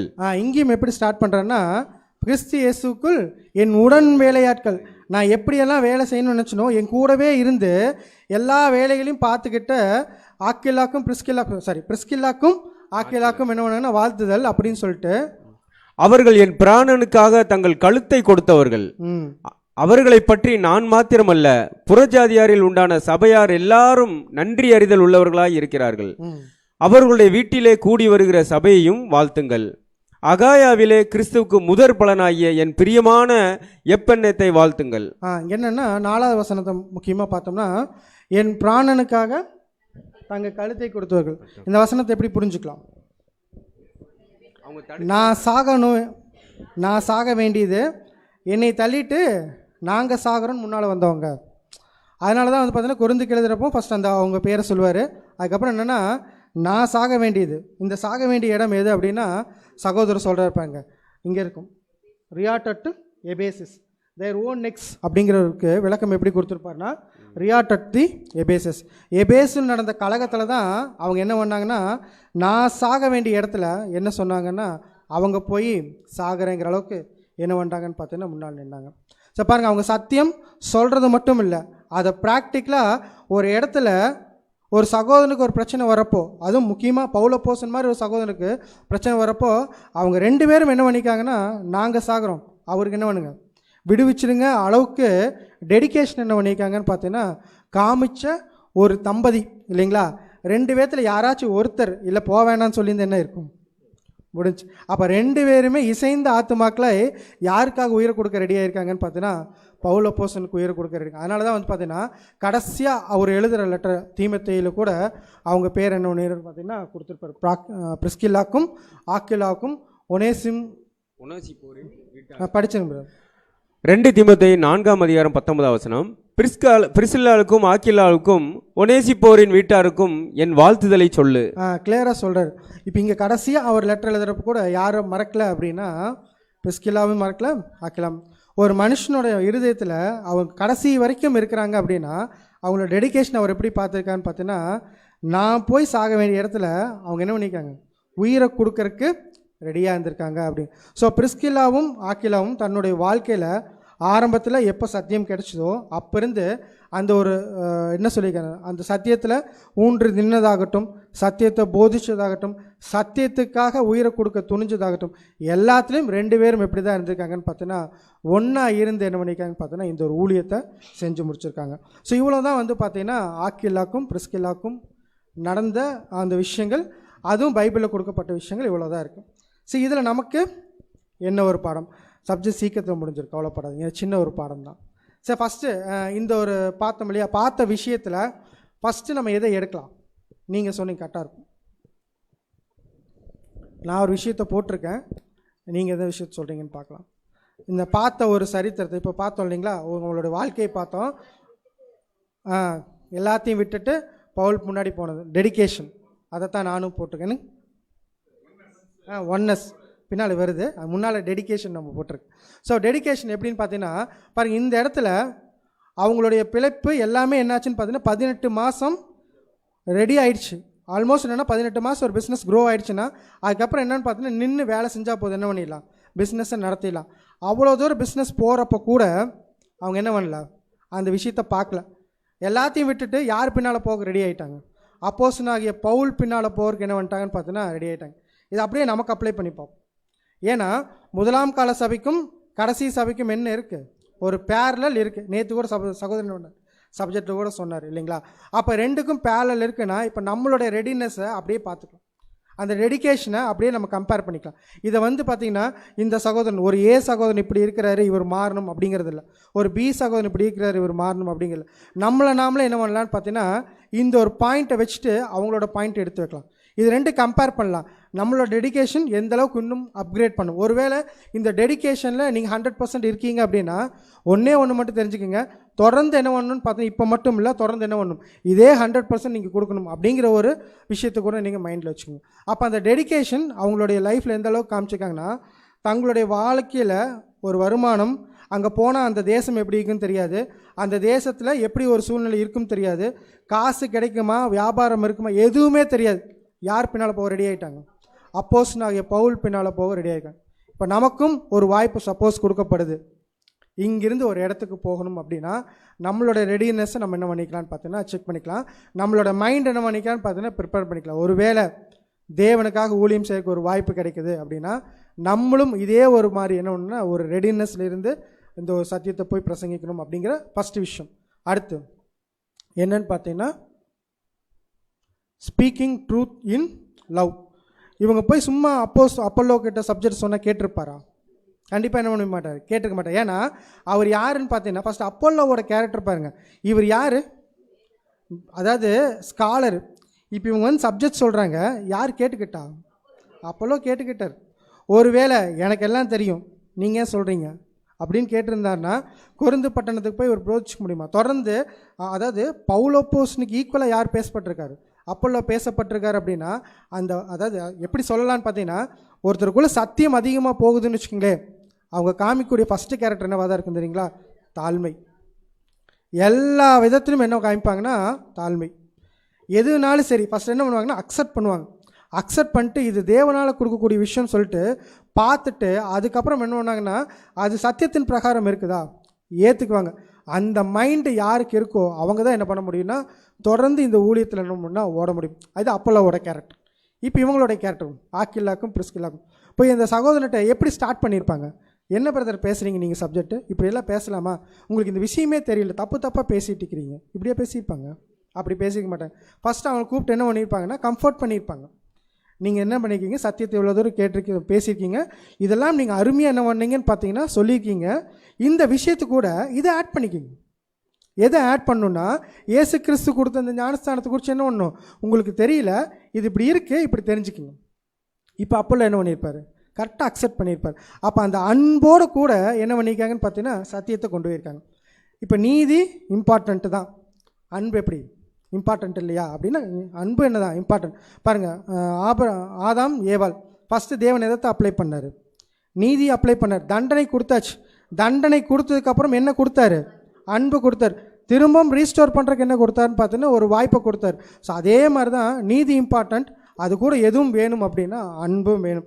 இந்த ஒரு விஷயத்தை என்ன பண்ணிடக்கூடாது, மதக்கூடாது. அதுக்கு நீதி காம்ப்ரமைஸ் பண்ணிடலாமான்னா வாய்ப்பே இல்லை. நீதி என்ன விதத்தை என்ன பண்ண முடியாது, காம்ப்ரமைஸ் பண்ண முடியாது. ஆனால் அன்பு காட்ட வேண்டிய இடத்துல என்னென்னா திரும்ப அன்பு ஏன்னா ஏற்கனவே நம்ம பார்த்தோம் பர்னபாவோட லெசனில். இப்போ யார் நீதிக்காக நின்னான்னா பவுலப்போஸ்தலன் நீதிக்காக நின்னார். யார் அன்புக்காக நின்னார்? பர்னபா அன்புக்காக நின்னார். ஆனால் அந்த நீதி காட்டின பவுலுக்கு பின்னாடி என்ன புரிய வச்சிட்டான்னு பார்த்தீங்கன்னா அன்பு காமிச்சா ஒருவேளை ஒரு சகோதரன் விலகி போகிறப்ப கூட திரும்ப என்ன பண்ணிடலாம், கொண்டு வந்துடலாம் அப்படிங்கிற ஒரு லெசன் கூட யார் சொல்லி கொடுத்துருக்காருன்னா பர்னபா சொல்லி கொடுத்துருக்காரு. அதனால தான் வந்து பார்த்தீங்கன்னா எபேசியருக்கு எழுதுகிறப்போ பவுலப்போஸ்தலன் கிளியராக எழுதுறாரு, அன்புடன் சத்தியத்தை கை கொண்டு தலையாகிய கிறிஸ்துவுக்குள் எல்லாவற்றிலேயும் நாம் வளர்கிறபடியே அப்படி செய்தது. ஸோ ஒரு சத்தியம் போதிக்கப்படணும் அப்படின்னா அன்பு கலந்த ஒரு விஷயத்தில் தான் என்ன பண்ண முடியும்னு பார்த்தீங்கன்னா அது செய்யணும் அப்படிங்கிற ஒரு காரியத்தை கூட யார் சொல்லி கொடுத்துருக்காங்கன்னா ஆக்கில்லா மற்றும் பிரிஸ்கில்லா. மூணாவது ஒரு பாயிண்ட் ஹாஸ்பிட்டாலிட்டி. தமிழ் என்ன சொல்லலாம், விருந்தோம்பல் இல்லைங்களா? இன்றைக்கி நம்ம விருந்தோம்பலுக்கு பஞ்சமே இல்லை இல்லையா? அனைத்து சகோதர சகோதரிக்கும் என்ன பண்ணுறாங்கன்னு பார்த்தீங்கன்னா ஒரு சகோதரனோ ஒரு சகோதரிக்கோ விருந்தோம்பல் பண்ணுறதுல நம்மக்கிட்ட என்ன பண்ணுறதுன்னா குறையே இல்லை. ஸோ அதை பார்க்காம விட்டுறலாமான்னா பார்க்காம விட முடியாது. ஏன் அப்படின்னா இதை என்ன பண்ணணுன்னா இதை அப்படியே விட்டுறக்கூடாது. கொஞ்ச நாள் ஆனால் என்ன பண்ணிக்கூடாதுன்னா டைல்யூட் ஆகிடக்கூடாது. இப்போ இங்கே இந்த சபையில் விருந்தோம்பல் இருக்கா இல்லையானா 100% என்ன இருக்குது, இருக்குது. எல்லாத்தையும் என்ன பண்ணுறோன்னு பார்த்தீங்கன்னா சரியான விதத்தில் கவனிச்சுட்டு தான் இருக்கும். ஆனால் அந்த விஷயத்தை என்ன பண்ணிடக்கூடாது, விருந்து விட்டுறவே கூடாது. அதனால தான் ரோமருக்கு எழுதுறப்ப சொல்கிறாங்க, ரோமர் 12ஆம் அதிகாரம் 13ஆம் வசனம். ரோமர் 12ஆம் அதிகாரம் 13ஆம் வசனம், பரிசுத்தவான்களுடைய குறைவில் அவர்களுக்கு உதவி செய்யுங்கள், அந்நியரை உபசரிக்க நாடுங்கள். பரிசுத்தவான்களோட குறைவில் என்ன பண்ணிட்டு தான் இருக்கும், உதவி செஞ்சுட்டு தான் இருக்கும். ஆனால் என்ன பண்ணிடக்கூடாது, அதை கம்மி பண்ணிடக்கூடாது. தொடர்ந்து என்ன பண்ணணுன்னா அது வளரணுமே ஒழிய கண்டிப்பாக என்ன பண்ணணும்னா கம்மியாக இருக்கக்கூடாது. அடுத்த வசனம் நமக்கு வந்து பார்த்திங்கன்னா ரொம்ப பரிச்சயமான விசேஷமாக விசுவாச குடும்பத்தார். நம்ம அநேகமாக என்ன பண்ணிட்டு இருக்கோன்னு பார்த்தீங்கன்னா இதில் தான் என்ன பண்ணிக்கோன்னு பார்த்தீங்கன்னா கான்சென்ட்ரேட் பண்ணிட்டு இருக்கிறோம். விசேஷமாக என்ன பண்ணுறோம், விசுவாச குடும்பத்துக்கு தான் நிறைய விஷயங்கள் செஞ்சுட்டு இருக்கிறோம். அது கண்டிப்பாக தேவனுடைய பார்வையில் மகிமையாக தான் இருக்குது. இன்னும் அதிகமாக என்ன பண்ணணும் செய்யணும் அப்படிங்கிற ஒரு பாயிண்ட்டை மட்டும் நீங்கள் மைண்டில் வச்சுக்கோங்க. அடுத்த பாயிண்ட் மாற மாட்டேங்குது. Unconditional love. இது எங்கே காமிச்சாங்க? பவுல் அப்போஸ்தலன் எங்கே காமிச்சாங்கன்னா, பவுல் அப்போஸ்தலன் சாக வேண்டியதாக இருந்துச்சு. இவங்க என்ன பண்ணாங்க? ஏன்னா வசனம் கிளியராக சொல்லு, தன் சகோதரனுக்காக பிராணனை உயிரை கொடுக்கறதுலையும் அதிகமான அன்பு இல்லை. இப்போ நமக்கும் அதே தான் எதிர்பார்க்குறாரு, நம்மகிட்டையும் அதே தான் கேட்குறாரு. நம்ம எந்த அளவுக்கு ஒரு சகோதரனுக்காக என்ன பண்ணுறோன்னு பார்த்தீங்கன்னா, அந்த ஒரு விஷயங்களை சாக்ரிஃபைஸ் பண்ணுறோம். சாக்ரிஃபைஸ் பண்ணுறதா இருந்தாலும் சரி, மற்ற எந்த விஷயமா இருந்தாலும் சரி, அந்த அன்போடு எல்லாத்தையும் என்ன பண்ணுறோம். அதுவும் பார்த்தீங்கன்னா அன்கண்டிஷ்னல் லவ். இந்த அன்கண்டிஷ்னல் லவ் அப்படிங்கிறது எப்படின்னா, எதையும் எதிர்பார்க்காம செய்யக்கூடிய ஒரு விஷயம். நம்ம இன்றைக்கி பண்ணிட்டு இருக்கிறோம்னா கண்டிப்பாக என்ன பண்ணணும்னா பண்ணிட்டு இருக்கிறோம், பண்ணாமலாம் என்ன இல்லை. ஸோ தொடர்ந்து என்ன பண்ணணும்னு பார்த்தீங்கன்னா, இதே விஷயத்தை தொடர்ந்து ஓடணும் அப்படிங்கிற ஒரு விஷயத்தை தான் இங்கேயும் நம்ம போதிக்கப்படுது. அதுக்கு வசனம் படிச்சலாம். 1 யோவான் 3ஆம் அதிகாரம் 16ஆம் வசனம். 1 யோவான் 3ஆம் அதிகாரம் 16ஆம் வசனம். அவர் தம்முடைய ஜீவனை நமக்காக கொடுத்ததினாலே அன்பு இன்னதென்று அறிந்திருக்கிறோம். நாமும் சகோதரருக்காக ஜீவனை கொடுக்க கடனாளிகளாய் இருக்கிறோம். இங்கே வந்து பார்த்தீங்கன்னா இயேசு கிறிஸ்துவை கம்பேர் பண்ணுறார். எப்படின்னா, அவர் நமக்கு என்ன கொடுத்துருக்காரு? ஜீவனை கொடுத்து அன்புங்கிற விஷயம் என்னென்னு புரிஞ்சுக்குங்கன்னு என்ன பண்ணிட்டான்னு பார்த்தீங்கன்னா சொல்லி கொடுத்துட்டாரு. இப்போ உங்கள்கிட்ட இதே தான் கேட்குறாரு. தன் சகோதரனுக்காக நீங்கள் செய்கிறீங்க அப்படின்னா அதை காட்டிலும் அன்பு என்ன இல்லை, வேறு இல்லை, அதை நீங்கள் செஞ்சுருங்க அப்படிங்கிறார். ஸோ இந்த அன்பையும் நம்ம காமிக்கிறக்கணும்னா கடமைப்பட்டுள்ளோம். கடைசி பாயிண்ட் என்னது? Long service. இவங்க 2 பேரும் கடைசி வரைக்கும் என்னென்னு பார்த்தீங்கன்னா, சத்தியத்தில் நீ கரெக்டாக ஓடுற, நான் கரெக்டாக ஓடுறேன்னு இல்லை, பெரியவே இல்லை. கடைசி வரைக்கும் எப்படி இருந்தாங்க அப்படின்னா, இப்படி இல்லை. எப்படி இருந்தாங்க அப்படின்னா, ஒருத்தர் மாடாக இருந்தால் இன்னொருத்தரும் என்னென்னா கழுதியாக இருந்தால் கூட என்னவா மாறிட்டாங்க, மாடாக மாறி என்ன பண்ணான்னு பார்த்தீங்கன்னா ஓட்டத்தை கரெக்டாக ஓடினாங்க. ஒருத்தர் சில நேரம் கழுதியாக வந்து திரும்ப நோடக்கூடாது, கழுதியாக மாறிடக்கூடாது. எது தான் ஓட்டணும்? மாடு தான் என்ன பண்ணணும்னு பார்த்தீங்கன்னா வண்டி ஓட்டணும். அந்த மாடுக்கு இணையாக என்ன பண்ணியிருக்காங்கன்னு பார்த்தீங்கன்னா மாறியிருக்காங்க. இப்போ நமக்கு அப்படியே சொல்கிறார். இப்போ ஒருத்தர் இந்த ஒரு சத்தியத்துக்குள்ளே வந்தாச்சு அப்படின்னா, ஒரு கணவன் மனைவி அந்த சத்தியத்துக்குள்ளே வந்திருக்காங்கன்னா, ஒருத்தர் மாடாக இருந்தால் இன்னொருத்தர் என்ன பண்ணி தான் ஆகணும், தன்னை மாடாக மாற்றித்தான் ஆகணும். இல்லை மாற்ற மாட்டேன் அப்படின்னா என்ன பண்ண முடியாது, இந்த சத்தியத்தில் தொடர்ந்து ஓட முடியாது. ஏன்னா நம்ம ஏற்கனவே நம்ம படிச்சுக்கோம், எல்லாரோட கல்யாணத்துலேயும் சகோதரர் எடுக்கக்கூடிய வசனம் இல்லையா?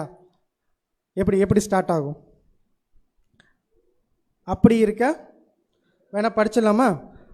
1 பேதுரு 3ஆம் அதிகாரம் 1ஆம் வசனம் அப்புறம் 7ஆம் வசனம் படிப்போம். 1-2 அப்புறம் 7ஆம் வசனம். 1 பேதுரு 3ஆம் அதிகாரம் 1ஆம் வசனம். அந்தப்படி மனைவிகளே அவங்கள ஃபஸ்ட்டு சகோதரிக்கு சொல்லிட்டார், நீங்கள் என்ன பண்ணணுன்னா, ஒருவேளை உங்கள் ஹஸ்பண்டு இந்த சத்தியத்தில் இல்லை அப்படின்னா உங்களுக்கு கொடுக்குற ஆலோசனை என்னென்னா, உங்கள் ஹஸ்பண்டு நீங்கள் என்ன பண்ணணும், சத்தியத்தில் கொண்டு வரணும். அந்த கொண்டு வரக்கு நான் என்ன பண்ணுறேன்னா ஒரு டிப்ஸ் கொடுக்குறேன் அப்படின்னு சொல்கிறேன். படிங்க சிஸ்டர்.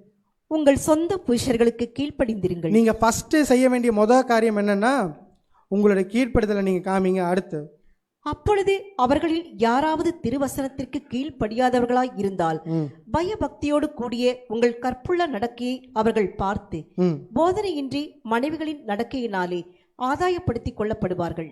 சரி, இப்போ ஒரு கேள்வி வரணும் இல்லையா? ஏன் பிரதர் இனி சர்ச்சுக்கு போகக்கூடாதுன்னு சொல்கிறார், என்ன பண்ணலாம்? கீழ்ப்படிய கூடாது அப்படின்னா என்ன சொல்லணும்னா, அவருக்கு புரிய வைக்கணும். உங்களுடைய நடக்கையில் நீங்கள் என்ன பண்ணணுன்னா புரிய வைக்கணும். நான் சர்ச்சுக்கு போகிற அவர் என்ன பண்ணணுமாம்மா, உங்களோட நடக்கையை பார்த்து நீ சர்ச்சுக்கு போமா அப்படின்னு சொல்லணும். அந்தளவுக்கு உங்களோட கேரக்டர் நீங்கள் என்ன பண்ணணும்னா காமிக்கணும். அப்படிங்கிறத வந்து பார்த்தீங்கன்னா சகோதரிங்க கொடுக்கக்கூடிய ஒரு அடுத்து 7ஆம் வசனம். 7ஆம் வசனம். அந்தப்படி புருஷர்களே. இப்போ சகோதரருக்கு வர்றாரு, படிங்க. அந்தப்படி புருஷர்களே, மனைவியானவள் பலவீன பாண்டமாய் இருக்கிறபடினால் உங்கள் ஜெபங்களுக்கு தடை வராதபடிக்கு நீங்கள் விவேகத்தோடு அவர்களுடனே வாழ்ந்து உங்களுடனே கூட அவர்களும் நித்திய ஜீவனாகி கிருபையை சுதந்திரித்துக் கொள்ளுவீர்கள் ஆனபடியினால் அவர்களுக்கு செய்ய வேண்டிய கணத்தை செய்யுங்கள். மேலும் நீங்கள் எல்லாரும் ஒருமனப்பட்டவர்களும் இரக்கமுள்ளவர்களும் சகோதர சிநேகம் உள்ளவர்களும் மன உருக்கமுள்ளவர்களும் இணக்கமுள்ளவர்களுமாய் இருந்து பாருங்க. அப்போ அடுத்து என்ன சொல்கிறேன்னா, ஹஸ்பண்டுக்கு என்ன சொல்கிறேன்னா, அவங்களுக்கு ஒரு சஜஷன் சொல்கிறேன்.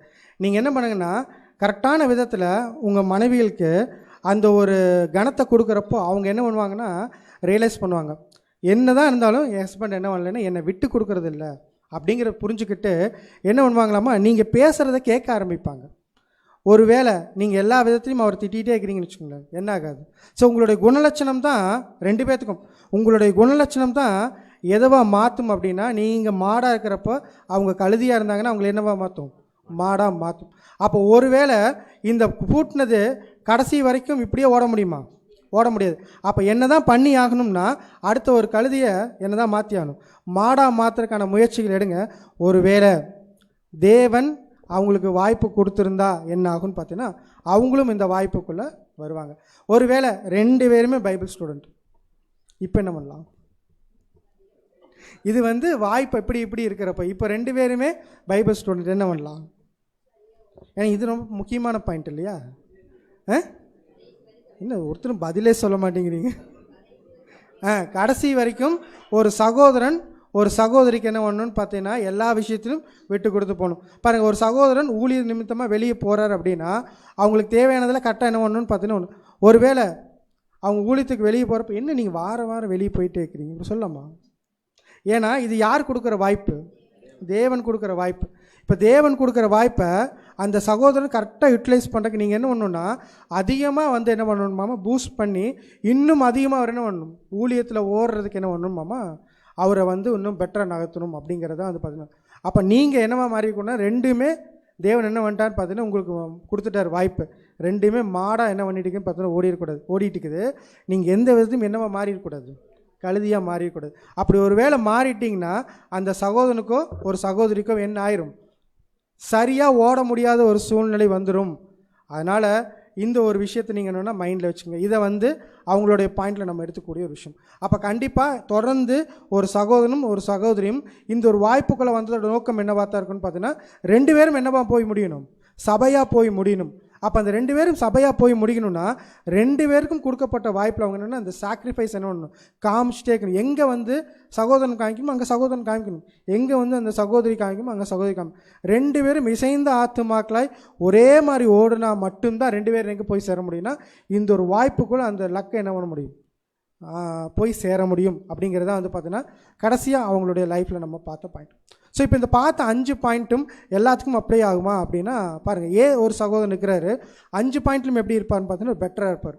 அப்போ அவருக்கு இந்த பாடத்து மூலிமா என்ன சொல்ல வருதுன்னா, நீங்கள் 5 பாயிண்ட்டும் பெட்டராக இருக்கீங்க, இந்த 5 பாயிண்ட்டு கடைசி வரைக்கும் என்ன பண்ணுங்க, தொடர்ந்து இதே விஷயத்தில் ஓடுங்க அப்படிங்கிற ஒரு கம்ஃபர்ட்னஸ் கொடுக்குறோம். சரி, ஒருவேளை ஒரு பி சகோதரன் இருக்கிறார் 2 பாயிண்டில் கம்மியாக இருக்கிறார், இது நான் எப்படி சொல்ல முடியும், 2 பாயிண்டில் கம்மியாக இருக்கிறேன்னா அவங்கவுங்க அனலைஸ் பண்ணி தான் என்ன பண்ணணும்னா தெரிஞ்சுக்கணும். அப்போ அந்த 2 பாயிண்டில் கம்மியாக இருக்கிறவர் என்ன தெரிஞ்சுக்கணும்னா, இந்த 2 பாயிண்ட்டை நான் கம்மியாக இருக்கேன், மிச்சம் 3 பாயிண்ட் எனக்கு கரெக்டாக இருக்குது, இந்த 2 பாயிண்ட்டை நான் ஃபோக்கஸ் பண்ணி கரெக்ட் பண்ணிட்டேன்னா தொடர்ந்து என்ன பண்ணலாம், ஓடலாம் அப்படிங்கிற ஒரு பாயிண்ட். ஒருவேளை ஒரு 5 கம்மியாக இருக்குது, என்ன பண்ணலாம், அவர் தெரிஞ்சுக்க வேண்டிய விஷயம் என்னென்னா நான் இன்னும் என்ன ஆகலை, ரெடி ஆகலை அப்படின்னு தெரிஞ்சுக்கிட்டு தொடர்ந்து என்ன பண்ணணும்னு பார்த்தீங்கன்னா இந்த 5 சரி பண்ணி ஓடும்போது தேவன் கொடுத்த அந்த வாய்ப்பை என்ன பண்ணலான்னு பார்த்தீங்கன்னா கண்டிப்பாக சேர முடியும். ஸோ இதுதான் பார்த்தீங்கன்னா ஆக்கில்லா பிரிஸ்கில்லா அவங்களுடைய வாழ்க்கையில் நாம் தெரிஞ்சுக்கிட்ட ஒரு விஷயம். கடைசி ஒரு வசனம் படிச்சிடலாம். கொலோசியர் 3:17. கொலோசியர் 3:17. வார்த்தையினாலாவது கிரியையினாலாவது நீங்கள் எதை செய்தாலும் அதையெல்லாம் கர்த்தராகிய இயேசுவின் நாமத்தினாலே செய்து அவர் முன்னிலையாக பிதாவாகிய தேவனை ஸ்தோத்திரியுங்கள். ஸோ எல்லா பாயிண்ட்டும் எண்ட் ஆகிறது எங்கேன்னு பார்த்தோன்னா இங்கே தான் நம்ம அல்டிமேட்டாக நம்மளுடைய வாழ்க்கையில் நாம் மகிமைப்படுத்தக்கூடியது பிதாவாகிய தேவனையும் அவருடைய குமாரனையும். ஸோ பார்க்குற எல்லா பாடங்களும் இப்போ நம்ம பார்த்துருக்கிற திங்கக்கிழமையான பாடங்கள் எல்லாமே எதுக்கு பார்க்குறோம், நீங்கள் கேட்ட விஷயம் எதுக்கு கேட்டீங்க அப்படின்னா நாங்கள் எங்கள் குணலட்சணத்தை என்ன பண்ணணும், எப்படி மாற்றணும். இது ஃபஸ்ட்டு பார்க்கக்கூடிய அதாவது பேசக்கூடிய சகோதரி எங்களுக்கு எனக்கு, அதுக்கப்புறம் என்னென்னா உங்களுக்கு, இது உங்களுக்கு எப்படி இருக்குன்னு பார்த்தீங்கன்னா கேட்குறப்போ நம்ம எந்தெந்த இடத்துலலாம் லாகிங்கில் இருக்கோம், நாம் எப்படி இதை சரி செஞ்சுக்கலாம் அப்படிங்கிற ஒரு நோக்கத்தோடு இந்த பாடத்தை கேட்டு தொடர்ந்து இந்த ஒரு பாயிண்டெல்லாம் நீங்கள் சரி பண்ணிட்டீங்கன்னா கண்டிப்பாக தேவனுடைய ராஜ்யத்தில் பிரவேசிக்கிறதுக்கு உங்களுக்கு ஒரு வாய்ப்பாக அமையும் அப்படிங்கிற ஒரு விஷயத்தோடு இந்த ஒரு சத்திய பாடத்தை முடிக்கிறேன். தேவன் தாமே நம்முடைய ஆசீர்வாதத்தை வழிநடத்துவாராக. அடுத்து கேள்வி பதில். ஏன்னா கடைசி பாயிண்ட்டு ரொம்ப முக்கியமான பாயிண்ட்டு, நிறைய கேள்வி வரும்னு எதிர்பார்க்குறேன். இதான் பாயிண்ட்டு. இந்த ஒரு சப்ஜெக்ட் இருந்துச்சுன்னா சொல்லுங்கள். என்ன ப்ரோ, ஓகே.